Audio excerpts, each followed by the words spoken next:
Funny, like you're not leaving, Johnson. What we really do is we ask these like questions where the only way they can answer it is like God. That's the only answer to these questions. And they always lie. I forced him to say these things. This is your script. These are not the droids you're looking for. Oh, this is the best comedy I've heard in a long time. I forced him to say those things. What was his name? Was it Mad Hatter? Yeah, that's him. Yeah, I forced him. Hey, Hibby, question. Yeah. When people use the term precept in theological circles, I notice it's not an academic term, but it's more of a slang term. Or am I wrong? I don't understand the. Van Til, in his writings, he only used the term occasionally, saying that what we have here is a clash of conflicting worldviews. And each of those worlds will have fundamental beliefs, foundational beliefs within that worldview, which he referred to as their very foundational presupposition. Saying that it was a presupposition, he was not commenting on how or why or how they arrived at that fundamental parameter. He just used the word presupposition. Right, so it is short for presupposition. But why would some people lie and say, "Yeah, I'm a precept"? Because it's a shorthand for a Van Tilian apologetic which attempts to reflect the biblical model. Okay. I got it. Van Til was not excited about the term, and the term itself has, for those who are not well read in Van Til, I've read almost all of Van Til's works, it has caused a lot of confusion due to people's lack of education and ignorance about how Van Til used the word. 98 to 99% of the times when somebody is using the term, who is not a Van Tilian, they will use it derogatorily or in a pejorative manner, like, oh, you're just assuming that. But what they don't understand is presuppositionalism has to do is we're going to examine the conflict between the worldviews, and we cannot settle the conflict by just simply presenting this fact or that fact. What we have to do is we have to examine both worldviews and look at what our underlying ultimate commitments are about the nature, the foundational nature of each respective system. That's what we're referring to as your presupposition. It doesn't mean that you're adopting whatever foundational parameter that you are, that it's without warrant or justification. It might be, it might not be. So God is the ultimate metaphysical presupposition. In other words, there is no further grounding than God. And so when we talk about God being the ultimate presupposition, we're not saying we accept God, we merely presuppose him without there being a rational defense and justification. That's exactly opposite what Van Til said. Van Til's position is that the Christian worldview can be rationally and objectively shown to be true, although unrepentant sinners will fail to be persuaded because of their death embrace of their false view of autonomy. So it's not a word that Van Til used all the time. He used it sparingly, and a lot of his critics early on, in the middle part of the 20th century, capitalized on that. And for the most part, there was no excuse for not accurately representing how Van Til used it. But the unbelievers use it in a pejorative or in a derisive sense, and they're not accurately representing how it's used in the apologetics. So, for example, one of Van Til's students who's alive is Scott Oliphant, and he prefers to use the term covenantal apologetics. Okay, because he comes from the Reformed background. I don't have a problem with his use of that, but I don't use that term because I don't come from a Reformed position. Right? So that's his choice. Fine, no big deal. What he's trying to do is more accurately reflect his theological representation of the Van Tilian approach. So, but when people go, well, you're presuppositional. Well, yeah, well, we all are. We're all speaking out of our pre-commitment to whatever your model of reality is, and as Paul Tillich, the famous theologian, would say, whatever your ultimate concern is. Okay, so our ultimate concern is the triune God. Right? For the atheist, his ultimate concern is matter and motion.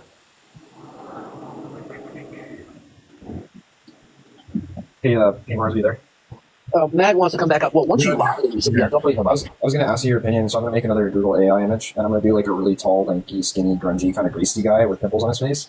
He's going to be wearing a T-shirt with the atom symbol on it, and he's going to be wearing a monkey backpack, or he's going to have like a stuffed monkey in his hand. He's going to be holding it up. You know, you could have just have him holding a VHS tape or a DVD of Planet of the Apes. That's actually pretty good. I don't know. Right? Because they keep on saying, humans are apes. Exactly. So what's the atheist's favorite movie? Planet of the Apes. It is. But yeah, I was thinking something like that, wearing like a monkey backpack, or that would be good too. If it'll let me do the VHS thing, I'll definitely see if it'll let me. Well, it could be a DVD. It could be a DVD, or poster. I like the Planet of the Apes idea. That's good. I do, yeah, that's an old meme that I used to have on Discord. I used to call the server the Planet of the Atheists. Made a song called "Apes Together Strong." It's pretty funny. It's got this line where it's like, "We are related to bananas. We're not embarrassed. We eat our cousins." Notification. You have like 7 followers, so you better not be a troll because I'll kick you before you even start getting anything out. How old are you? I'm 15. Is that okay? No. Yeah. So we don't really. You sound 15. Yeah, that's not okay. This is just an average like Call of Duty lobby, man. There's like a bunch of 7-year-olds in there. What's up, Nocturnal? Hey, what's up? Hey, Darth, I was reading by A.J. Ayer's Language, Truth, and Logic. And I underlined something. I want to see your reaction because it's just so ridiculous. It says, Well, did you hear my commentary about Fiasco Peterson? no, what was that? He was asked a question by a fellow Christian Ventilian. What metaphysical foundation is there in your worldview? And he started to ridicule and mock it, and he started to advance, although very poorly worded, verificationism, right? Yeah. Right? And then I'm laughing to myself at how stupidly he has invoked verificationism when even atheist philosophers know that verificationism is self-refuting. It got William Lane Craig, in his most latest iteration of systematic philosophical theology, has a section on there about how verificationism was eviscerated in the 20th century. It was totally annihilated. Okay, Yeah. And the leader of that was A.J. Ayer in his book Language, Truth. I keep on forgetting the title. Was it Language, Truth, and Meaning? And Logic. And Logic. Okay, this guy was the titular head of the verificationist movement, right? And lo and behold, right after Fiasco Peterson invokes verificationism, which he had no clue is self-refuting, he holds up a copy of A.J. Ayer's book on camera. Yeah, you know what it is? It's just like the canon of atheistic literature. It's like they pick up like from the Vienna Circle, like logical positivism. Like they pick up these little mini beliefs and then they set them down because they realize just how futile it is. Like it doesn't pass the muster at all. No, but it was hysterical. It was hysterical that he held up a copy of A.J. Ayer's book. And I couldn't believe it. It was like a Saturday Night Live sketch to see him hold up A.J. Ayer's book. Yeah, that would be like the worst book to pick up and show off and like wave around too. It's like terrible. Yeah, A.J. Ayer, as the leader of the verificationism, is entirely self-contradictory. Yeah, exactly. Self-refuting. In chapter 1, he literally says, I'm going to read it right here. He says, if a putative proposition fails to satisfy the criteria of verifiability, we say that it's not genuine proposition. It is simply devoid of meaning. Well, what about that statement? That's what happened. I mean, it's self-detonating. It just implodes itself. Yeah. And here, the super genius. See, this is what happens when you have these atheist types, and especially they're positivists. And I don't mean logical positive. I mean scientific positivists. This is inevitably the trap that they fall into. Yeah, they just have to rabbit trail down these like really weird niche areas because there's really no defense for their position, so they just have to defend from like this really weird, bad vantage position. It's so strange. Yeah. So when you bring up metaphysics, because they're positivists and metaphysical naturalists and they're atheists and they think that the material world is all they exist, a lot of these people, they're not, look, when I say they're not educated, I don't mean formally. They haven't done sufficient reading in opposing views to understand how stupid this position is. They don't understand. They're making elementary blunders within metaphysics. So when they say that they don't advance metaphysics, that's a metaphysical statement. 100%. Yeah, and I say like the IQ part, I mean, that's a necessary but not sufficient requirement to understand at least a little bit of it, but you don't need to be like a genius or something to be able to recognize it. I don't know what it is. Maybe it's my age, but I just can't, it probably is my age, but I just keeps on forgetting how to remember the title of A.J. Ayer's book, Yeah. But, sometime I'll probably read Craig's statement on verification. He devotes a good amount of space to, exposing verificationism. And verificationism permeated into falsificationism. Mm-hmm. When people come in going, God's not falsifiable, and they don't realize it's just a permutation of verificationism. Mm-hmm. Oh, here's Kanoa. Kanoa asked the question of Fiasco Peterson. You there, Kanoa? Hey, I had a question on with the books that Did you hear what I just said? You were the one who asked weren't you the one that asked the question of Fiasco Peterson? No, I normally don't like to think about him. Oh, okay. So I'm trying to remember who was who did it. Okay, I'm probably confusing with one of the other regulars, but go ahead. Do you have any recommendations in your? Because I think you do have some in the Christmas gift on books on the canon. Yeah, there's a folder. There's a folder on the canon. I would also check in the cloud drive. Books, the uppermost folders, because there's additional books in there on the canon that are a little bit light reading. I can't remember off the top of my head what their title, but those are in the folders where there are new books, like I'll say new books as of May, new books as of June, things like that. Look in there, and there are a couple of good books that are introductory for the canon. But if you go into the other canon, there's some books that are a little bit more heavy duty, like by Michael Kruger. He's written I'm familiar with him. Yeah, I read his. He's more heavy duty. Okay, yeah, I've read 2 of his books on there, but I wasn't sure if there's anything else I should read. Let me open up my computer, and although the books on my computer are in a little bit different places than on the drive, but let me just pull it out and I'll give you some recommendations. Okay, thank you, I appreciate it.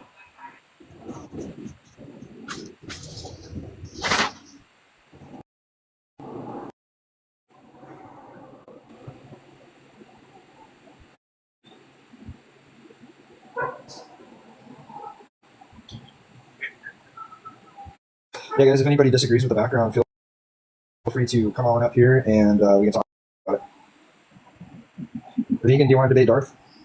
Let's see here. Here's one book. It's called Lee Martin McDonald, The Biblical Canon, Its Origin, Transmission, and Authority. I haven't read it, so I can't. It's by Baker Academic. I think it's probably good. There's a short book in here. I'm trying to look for the short book. Let's see. Let me just do a global search on my computer.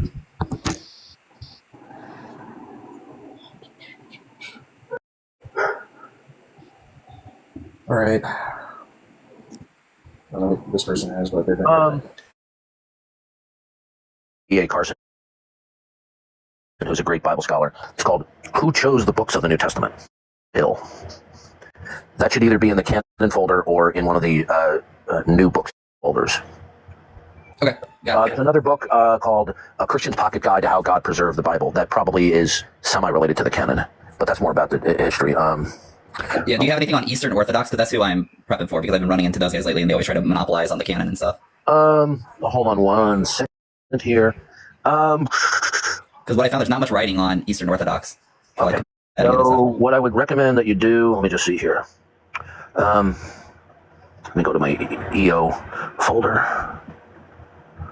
Okay, so you just might want to write these down. Okay, so a good general introduction to Eastern Orthodoxy Christian by Robert Morey. Can you say that one more time, please? Is Eastern Orthodoxy Christian? Wait a minute, that's interesting. That book is not in my... Oh, wait a minute. Is it an anti... Oh, yeah, okay, here it is. Okay, so is Eastern Orthodoxy Christian? Okay, you should find that either in the cult folder. It'll be in there. And you can also look in the Robert Morey folder. I don't know if it starts it says Morey or Robert Morey. It's in the main folder. Is Eastern Orthodoxy Christian? That's a really good, easy introduction to the origin and critiquing Eastern Orthodoxy. Another one is called High Church Heresy. You'll find that in the cult folder. Okay, High Church. I haven't yet organized what you have to match. I should say vice versa. What I have on my computer, because it's a little bit more categorized. Another book is no, that's not it. If you look in the new books folders, you should see a book in there called Orthodox Theology from an Evangelical Perspective. This is a British publication. Okay, it's called A Christian Pocket Guide to Eastern Orthodox Theology. It's okay. So, but if you want something that's more polemical, then you want to go with is Eastern Orthodoxy Christian or High Church Heresy. A Christian's Pocket Guide to Eastern Orthodoxy is against Eastern Orthodoxy, but it's just trying to present a fair representation. There's another book out there that it should be in the new book folder called Through Western Eyes. Okay, Eastern Orthodoxy from a Reformed Perspective. I would start with is Eastern Orthodoxy Christian and High Church Heresy. Okay. Okay, sounds good. Thank you, Darth. Appreciate it. You see, the reason why they have to argue about the canon is because they're trying to maintain the fake claim of apostolic succession.